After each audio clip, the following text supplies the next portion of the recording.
সূরা কাউসার পড়ে হাতের বৃদ্ধাঙ্গুলে ফু দিলে যে কেউ আপনার বাধ্য হয়ে যাবে।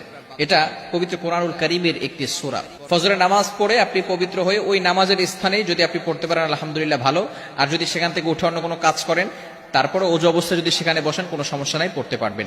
আপনি প্রথমে অজু করবেন, অজু অবস্থায় সেখানে বসবেন, বসার পরে একবার সূরা ফাতিহা পড়বেন, এরপরে 4 কুল পড়বেন, কুল ইয়া আইয়ুহাল কাফিরুন, কুল হুয়াল্লাহু আহাদ, কুল আউযু বিরাব্বিল ফালাক, কুল আউযু বিরাব্বিন নাস।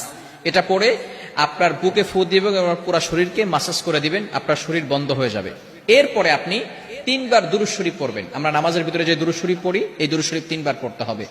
এই দুরূদ শরীফ 3 বার বলার পরে এরপর আপনি আউযু বিল্লাহ বিসমিল্লাহ সহকারে সূরা কাউসার পড়বেন 21 বার। আপনার এই বৃদ্ধাঙ্গুলটা এই যেখানে আমরা করগুনি 1 2 3 একের জায়গায় রেখে এরপর আপনি এটাকে মুষ্টিবদ্ধ করবেন।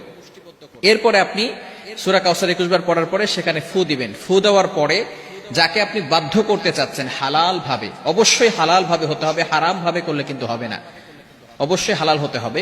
যাকে আপনি বাধ্য করতে চাচ্ছেন তার নাম 7 বার পড়বেন এবং তার পিতামাতার নাম 1 বার পড়বেন, এবং আপনি মনে মনে চিন্তা করবেন যে আমি তাকে হালাল ভাবে বাধ্য করতে চাচ্ছি এবং কোরআনিক ভাবে তাকে বাধ্য করতে চাচ্ছি। এরপরে এভাবে অনেক সময় ধরে রেখে, কিছু সময় ধরে রেখে আপনি আবারও 3 বার দুরূদ শরীফ পড়বেন, তারপরে হাতটাকে ছেড়ে দিবেন, এরপরে আপনি আল্লাহ তাআলার কাছে দোয়া করবেন।